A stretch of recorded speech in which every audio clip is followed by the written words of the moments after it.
4 सदियों से ताजमहल को एक दर्द की निशानी माना जाता है, एक रोमांटिक प्रतीक जिसे एक बादशाह ने अपनी बेगम की याद में बनवाया।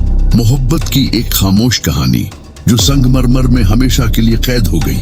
लेकिन इस कहानी के पीछे एक और सच्चाई छुपी है, एक ऐसी सच्चाई जो भावनाओं से नहीं बल्कि विज्ञान, इंजीनियरिंग और मानव श्रम की हदों से जुड़ी है। ये सिर्फ एक मकबरा नहीं है, ये 17वीं सदी का एक विशाल जियोटेक्निकल मेगा प्रोजेक्ट है जिसे बिना किसी आधुनिक मशीन, बिना बिजली और बिना कंप्यूटर के पूरा किया गया। वीडियो पसंद आए तो लाइक और सब्सक्राइब जरूर करिए। आप लोगों के लिए एक वीडियो बनाने में 4-5 घंटे लग जाते हैं। इसे बनाने के लिए लगभग 20,000 कुशल कारीगरों ने सालों तक लगातार काम किया। हर पत्थर, हर नक्काशी, हर संरचना एक सटीक गणना और योजना का हिस्सा थी। लेकिन इस भव्य संरचना की सबसे बड़ी चुनौती थी इसकी जमीन। आर्किटेक्ट्स ने इसे यमुना नदी के किनारे बनाने का फैसला किया। ऊपर से यह जगह खूबसूरत थी, लेकिन नीचे नरम कीचड़ और गीली मिट्टी थी जो इतने भारी ढांचे का वजन सहने के लिए बनी ही नहीं थी। सोचिए, हजारों टन पत्थर और नीचे अस्थिर जमीन, ये किसी भी वक्त धंस सकता था।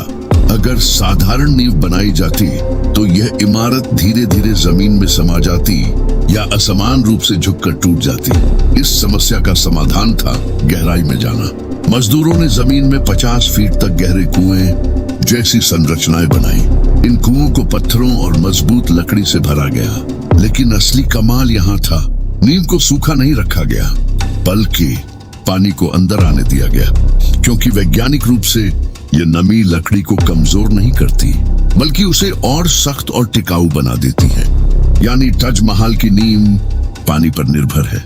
यमुना नदी का जलस्तर इस संरचना को संतुलित बनाए रखता है। अगर कभी यह नदी सूख जाए तो लकड़ी सूखकर कमजोर हो जाएगी, नींव टूटने लगेगी और यह भव्य इमारत खतरे में पड़ सकती है। अब बात करते हैं इसके निर्माण के अगले चरण की। इसकी खूबसूरती का सबसे बड़ा राज्य है सफेद संगमरमर। ये संगमरमर आया मकराना, राजस्थान से, जो आगरा से लगभग 300 किलोमीटर दूर है।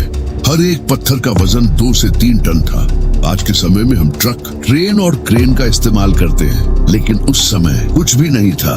तो फिर ये पत्थर आए कैसे? इसका जवाब है एक विशाल जीवित परिवहन प्रणाली। लगभग 1000 हाथी और 200 से ज्यादा मजबूत बैलगाड़ियां, ये सभी मिलकर एक कंटिन्यूअस सप्लाई चेन बनाते थे।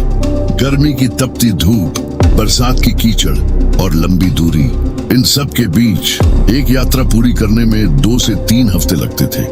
और ये प्रक्रिया सिर्फ कुछ महीनों तक नहीं बल्कि पूरे 20 साल तक लगातार चलती रही।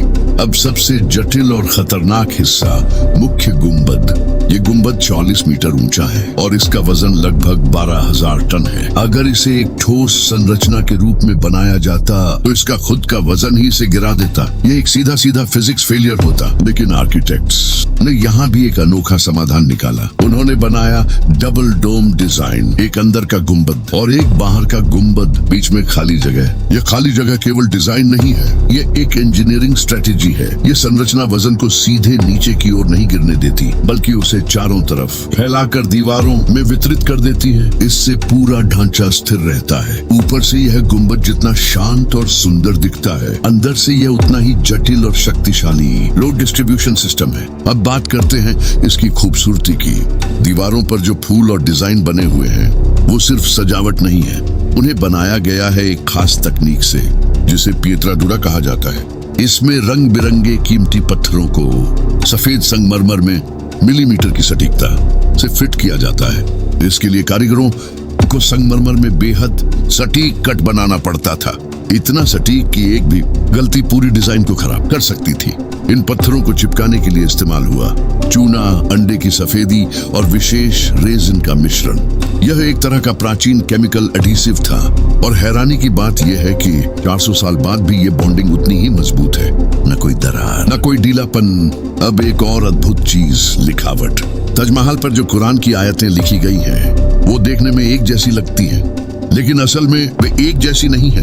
ऊपर जाते जाते अक्षरों का आकार बड़ा होता जाता है। यह एक ऑप्टिकल इल्यूजन है जिससे नीचे खड़ा इंसान उन्हें एक समान आकार में देखता है।